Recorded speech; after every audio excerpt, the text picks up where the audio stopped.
So hey guys, welcome back to Made Easy. हम solve कर रहे थे एक्सरसाइज नंबर 7C। क्लियर। और हमने सॉल्व कर लिए थे अप टू क्वेश्चन नंबर 4। और इस वीडियो में जो है हम सॉल्व करने वाले हैं क्वेश्चन नंबर 5 और क्वेश्चन नंबर 6। क्लियर। सो आइए स्टार्ट करते हैं क्वेश्चन नंबर 5 से। सो क्वेश्चन नंबर 5 बोल रहा है कि अ calculator was bought for ₹435 after getting a discount of 13%। Find the marked price of the calculator. Clear. So diagram से समझते हैं। ये कैलकुलेटर है हमारे पास में, इसकी सेलिंग प्राइस कितनी थी? ₹435। अब जो है इसके ऊपर डिस्काउंट कितना है? 13% का। तो आपको बोला है मार्क्ड प्राइस। क्लियर। तो सिमिलर ऐसा ही सेम क्वेश्चन था क्वेश्चन नंबर फर्स्ट, जहाँ पे एमपी गिवन था, एसपी आपको निकालना था। यहाँ पे डिस्काउंट परसेंट गिवन है, एसपी गिवन है, एमपी निकालना है। ठीक है। तो फॉर्मूला भी हमारा चेंज हो जाएगा। ठीक है। तो क्योंकि यहाँ से आपको सीधा क्लिक करना चाहिए कि डिस्काउंट गिवन है, एमपी पता ही नहीं है, तो ये फॉर्मूला तो लगेगा नहीं। एसपी माइनस ये वाला फॉर्मूला नहीं लगेगा। SP equals to MP minus D, ये वाला फॉर्मूला जो है नहीं लगेगा। क्लियर। सो सबसे पहले कैलकुलेट क्या करना है, हमने वो लिखना है। ठीक है। सॉल्यूशन देखते हैं। तो कैलकुलेट क्या करना है वो लिखना है। एमपी लिखा है, एमपी ऑफ कैलकुलेटर, ये हमको कैलकुलेट करना है। अब गिवन क्या है वो लिखिए। एसपी ऑफ कैलकुलेटर गिवन है, डिस्काउंट गिवन है, और यही डिस्काउंट, इसी को क्या बोलते हैं? रेट ऑफ डिस्काउंट बोलते हैं। तो हमको तो ये पता चल गया कि भाई ये वाला फार्मूला यूज़ नहीं होगा, तो इस फार्मूले पे ध्यान न दे के हमारा जो दूसरा वाला फार्मूला है, कौन सा वाला? इफ़ डी परसेंट और rate of discount is given, इस पे यहाँ पे अब जो है, ठीक है, D percent rate of discount is given, तो आपके पास में ये वाला फार्मूला है 1 minus D upon 100 multiplied by M P. Clear. So यहाँ पे जो है सिंपली वैल्यू पुट करनी है। एस पी की वैल्यू पुट करी, डी की वैल्यू पुट करी, और यहाँ से जो है सिंपल से एम पी की वैल्यू यहाँ से आपको कैलकुलेट कर लेनी है। ठीक है। तो यहाँ से इसको सॉल्व करेंगे तो ये इधर मल्टीप्लाई होगा 100 minus 13 upon 100 into M P. Clear. ये 100 इधर चला जाएगा, ये 87 यहाँ पे बचेगा ऊपर। ठीक है। इसको फिर आप सॉल्व करेंगे तो एम पी आपके पास में जो है 500 रुपीज़ आ जाएगी। ठीक है। So hence marked price of calculator is 500। ठीक है। तो इस क्वेश्चन से हमने क्या सीखा कि डिफरेंस, दोनों फार्मूले में डिफरेंस आपको कैसे पता करना पड़ेगा, कि वो वाला फार्मूला कब यूज़ करना है, वो वाला फार्मूला कब यूज़ करना है। इसलिए बेटर ये रहेगा कि आप डायग्राम बना के काम करें। ठीक है। इससे पूरी पिक्चर क्लियर हो जाती है कि हमको क्या क्या करना है। अब आइए बढ़ते हैं क्वेश्चन नंबर 5 की तरफ, 6 की तरफ। सो ये है question number 6। A dealer marked his goods 35% above the cost price and allowed discount of 20% on marked price. Find his gain or loss percent. तो ये जो क्वेश्चन है ये बहुत ही अच्छा क्वेश्चन है। ठीक है। क्योंकि इसमें जो है दोनों, जो पिछले जो कंसेप्ट थे और इस वीडियो के कंसेप्ट, मतलब इस एक्सरसाइज के कंसेप्ट, दोनों को मिक्स करके और ये क्वेश्चन फ्रेम किया गया है। ठीक है। तो वो यही बोल रहा है कि डीलर ने क्या किया है कि उसके गुड्स को 35% अबोव, ठीक है, कॉस्ट प्राइस के मार्क किया है। मतलब कि जैसे सपोज़ ये इसका सामान है, तो इसने जो है मार्क्ड प्राइस इसकी क्या रखी है, वो इसने बोला है कि जितने में इसने इसको ख़रीदा है, ठीक है, जितने में इसने इसको ख़रीदा है, मतलब इसकी जो कॉस्ट प्राइस रही होगी गुड्स की, उसमें 35% ऐड करके और फिर जाके इसने मार्क प्राइस रखी। क्लियर। तो हमको सबसे पहले देखिए कि कैलकुलेट क्या करना है। ठीक है। तो आपको यहाँ पे देखिए क्या कैलकुलेट करना है कि फाइंड हिज गेन और लॉस परसेंट। ठीक है। और साथ में आपको क्या कैलकुलेट करना है? मार्क प्राइस, क्योंकि मार्क प्राइस भी यहाँ पे हमको गिवन नहीं है। ठीक है। तो यहाँ पे देखिए टू कैलकुलेट क्या करना है आपको, पहले तो मार्क्ड प्राइस कैलकुलेट करना है और दूसरा गेन और लॉस परसेंट, जो भी अगर गेन हुआ तो गेन, लॉस हुआ तो लॉस परसेंट आपको कैलकुलेट करना है। अब आपके पास में देखिए गिवन क्या है, गिवन एमपी गिवन है, ठीक है। अब एमपी कैसे गिवन है, एमपी की वैल्यू गिवन नहीं है, एमपी के लिए कुछ चीज़ें बताई गई है वो गिवन है। क्या कि एमपी जो हमारा होगा वो क्या होगा, सीपी जितनी उसकी होगी प्लस 35% ऑफ सीपी उसमें और ऐड कर देना है, मतलब जितने में उसने ख़रीदा होगा उसका 35% और ऐड करना है, तो हमारे पास में मार्केट प्राइस मिलेगी। तो हमको मार्केट प्राइस ऐसे गिवन है, ठीक है। कैलकुलेट तो हमको मार्केट प्राइस करना ही है। डिस्काउंट भी हमारे पास में गिवन है, दैट इज़ 20%। अब यहाँ पे जो है सीपी हमारे को पता ही नहीं है कि सीपी कितनी है, ठीक है। तो हम सबसे पहले सीपी को क्या कर लेंगे, एक्स मान लेंगे, ठीक है, ताकि हमको जो है वो मार्क्ड प्राइस मिल जाए और हम आगे की कैलकुलेशन कर पाए, ठीक है।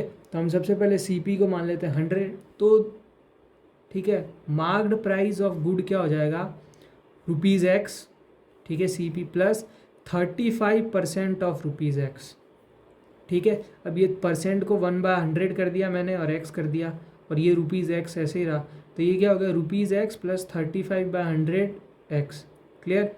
अब इसको जब आपने सॉल्व किया तो 7/20 आया, इसका मतलब ये क्या हो गया, x प्लस 7/20x, ठीक है। अब ये 20 इधर चला जाएगा प्लस 7 अपॉन ये, तो एम पी ऑफ गुड जो है वो क्या आ गया, 27x/20, तो ये एम पी ऑफ गुड आ गया, ठीक है। अब यहाँ ध्यान से देखना कि इसी एम पी ऑफ गुड पे हमको लगा था डिस्काउंट कितने का, 20% का। मार्क प्राइस आ गई तो हम डिस्काउंट की कैलकुलेशन आगे बढ़ा सकते हैं। तो डिस्काउंट जो था वो क्या था, 20% ऑफ एम पी, मतलब कि 20% ऑफ 27x/20, ठीक है। तो इसका मतलब डिस्काउंट हमारे पास में क्या हो गया, इसको upon 20/100 multiply by 27x/20, clear. तो इसको आपको सॉल्व करना है, नीचे वाले ही मल्टीप्लाई कर दीजिए, ऊपर वाले मल्टीप्लाई कर दीजिए, ठीक है। और अगर आपको नहीं करना है, यहाँ पे करने की ज़रूरत भी नहीं है, 20 से 20 कट गया तो क्या आ गया, 27x/100, ठीक है। तो डिस्काउंट हमको पता चल गया वो क्या है, 27x/100, ठीक है।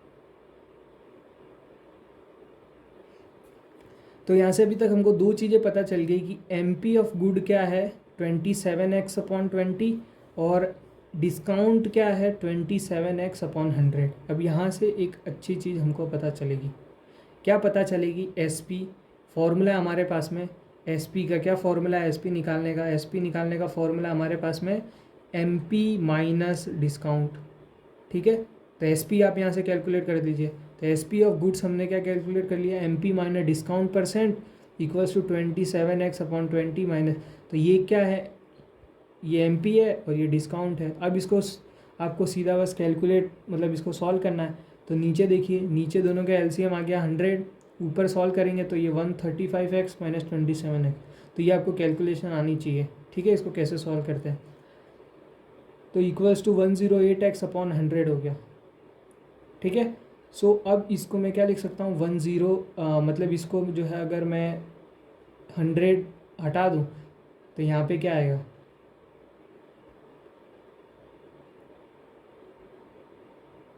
यहाँ पे आएगा 1.08 टाइम्स x, ठीक है, 1.08 टाइम्स x आ जाएगा, ठीक है। इसका मतलब ये होगा। तो यहाँ पे अब देखिए, कि एस पी ऑफ गुड जो है हमको ये मिली, ठीक है, और एम पी हमको पता। देखिए अब तक हमने क्या क्या कैलकुलेट कर चुके हैं।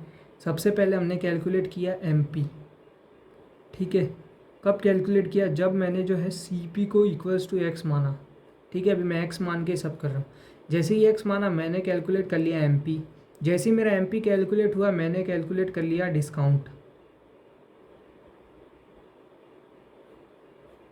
ठीक है, डिस्काउंट। अब जैसे ही मैंने डिस्काउंट कैलकुलेट कर लिया तो मेरे पास फॉर्मूले से मैंने क्या कैलकुलेट कर लिया, एस पी। यहाँ तक क्लियर हो गया, ठीक है। अब जो है यहाँ से देखिए कि जो है मेरे पास में क्या निकालना है, गेन और लॉस परसेंट निकालना है। तो अब मेरे को एक फॉर्मूला पता है गेन का फॉर्मूला होता है S P minus C P. S P मेरे को पता है, एस पी मेरे को पता है, सी पी मेरे को पता है, तो मैं यहाँ से गेन भी कैलकुलेट कर सकता हूँ। तो मेरा अगला स्टेप क्या होगा, गेन कैलकुलेट करने में। तो गेन यहाँ से जब मैं कैलकुलेट करूँगा, ठीक है, अब मैं क्यों यहाँ पे गेन कैलकुलेट करूँगा, ये भी एक बात ध्यान में रखने वाली है, क्योंकि देखिए गेन और यहाँ पे एक लॉस का भी फॉर्मूला होता है, वो क्या होता है, C P minus S P. तो यहाँ पे मुझे बोला गया है कि गेन हुआ है या लॉस हुआ, ये आपको पता करके निकालना है। तो ध्यान दीजिएगा कि यहाँ पे जो है एक्स है, ठीक है, सी पी, और एस पी मेरे पास में क्या आ गई, 1.08 टाइम्स एक्स, ये मेरी क्या है, एस पी है, क्या है मेरी, ये एस पी। अब मेरे को बताइए, सी पी एक्स है और एस पी जो है उससे एक्स से 108 टाइम्स ज़्यादा है, तो ज़्यादा कौन सी हो गई, तो एस पी ज़्यादा है और सी पी कम है। तो जब एस पी ज़्यादा होती है, सी पी कम होती है, तो क्या होता है, गेन होता है। तो यहाँ से हम जो है क्या कैलकुलेट करेंगे, गेन कैलकुलेट करेंगे, मतलब कि हम यहाँ से लॉस को भूल जाएंगे। मतलब कि अब हमारा टारगेट क्या होना चाहिए कि हमको गेन परसेंट कैलकुलेट करना है। क्लियर, ठीक है। तो गेन यहाँ पे देखिए S P minus C P, S P क्या थी, वही 108/100, इसी को मैंने यही ऐसा लिखा है, ठीक है।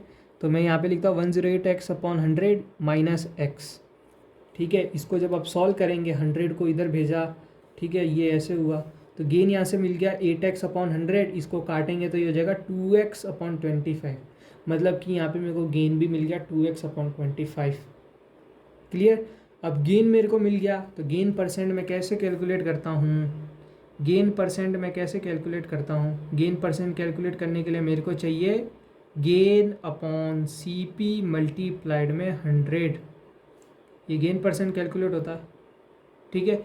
गेन मेरे को पता चल गया, निकाल लिया मैंने, सी पी मेरे को ऊपर पता ही है, तो गेन की वैल्यू मैंने रखी ये सी पी की वैल्यू, इसको जब आप सॉल्व करेंगे, ठीक है, तो ये एक्स चला जाएगा यहाँ पे, तो ये हो जाएगा 2x/25, एक्स इंटू 100, एक्स से एक्स कटेगा, तो गेन आ जाएगा हमारे पास में, गेन परसेंट आ जाएगा 8%, ठीक है।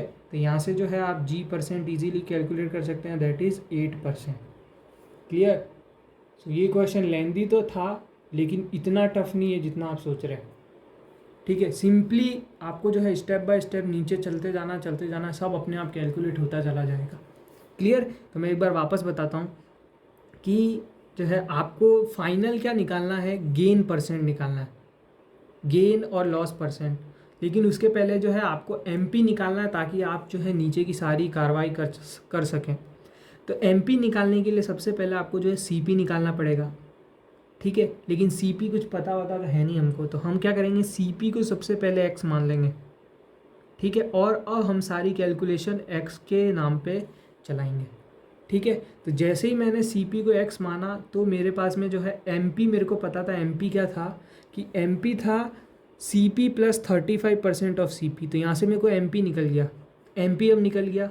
एम पी निकलने के बाद में अब मैं जो है डिस्काउंट आराम से निकाल सकता हूँ, क्योंकि डिस्काउंट निकालने के लिए मेरे को एम पी चाहिए, ठीक है। तो डिस्काउंट मैंने निकाल लिया, डिस्काउंट निकाल लिया 20% of M P, 20% of M P, M P पता है तो डिस्काउंट निकल गया। तो मेरे पास अब डिस्काउंट निकल गया। क्लियर। अब डिस्काउंट निकलते ही अब मैं क्या करूँगा, मेरे पास एम पी आ गया, डिस्काउंट आ गया, तो मैं अब यहाँ से एस पी आराम से निकाल सकता हूँ। तो एस पी मैंने यहाँ से निकाल लिया, ठीक है। एस पी कैसे निकालूंगा, M P minus discount, S P निकाल लिया, ठीक है। अब मैंने देखा कि एस पी मेरा आ रहा है 1.08 एक्स और सी पी मेरा था एक्स। तो मैं यहाँ से देख रहा हूँ भाई एक्स से तो ज़्यादा होता है 1.08 टाइम्स एक्स, ठीक है। 1.08 गुना एक्स ज़्यादा है, इसका मतलब कि एस पी ज़्यादा है सी पी, मतलब कि कॉस्ट प्राइस, उसको ख़रीदा कम में गया और बेचा ज़्यादा में गया, इसका मतलब कि मेरे को हो रहा है गेन। तो मैं यहाँ से गेन निकाल लेता हूँ, गेन में निकालूंगा S P minus C P. अब गेन मैंने निकाल लिया, अब मेरे लॉस का काम ख़त्म, ठीक है। अब गेन मैंने निकाल लिया, मेरे को निकालना है गेन परसेंट। फॉर्मूला क्या होता है, G upon C P multiplied by 100, ठीक है। तो मैंने गेन की वैल्यू जब यहाँ से निकाली वो मैंने यहाँ रख ली, सी पी की वैल्यू मैंने ऊपर से जो एक्स मानी थी वो मैंने यहाँ रख दी, और जब मैंने सॉल्व किया तो ऊपर से एक्स नीचे से एक्स दोनों कट गए, तो एंड में वैल्यू बची और वो वैल्यू थी 8%। ठीक है, तो ये था इस क्वेश्चन का ब्रीफ। ठीक है, ये ब्रीफ था और ये कैसे हमको सॉल्व करना था वो मैंने यहाँ पे बता दिया। ठीक है, तो ये जो मैंने बताया ये आपको क्लियर हो गया होगा। तो ये जो है कैलकुलेशन, ये दिखने में ऐसे डरावनी लग रही है पर बहुत सिंपल है अगर आप यहाँ पे देखें तो। ठीक है, तो आई होप आपको जो है ये समझ में आ गया होगा, ज़्यादा टफ नहीं है। इसको मैंने क्यों अच्छा क्वेश्चन बोला, क्योंकि जो है इसने इसका भी और जो है पिछले वाले कॉन्सेप्ट दोनों का जो है यूज़ किया हुआ है। तो ये था क्वेश्चन नंबर 6। ठीक है, इसको आप जो है 1 से 2 बार 3 बार देखेंगे तो आपको जो है ये खुद आप सॉल्व करने लग जाएंगे। सो आई होप आपको वीडियो पसंद आई होगी। Thank you.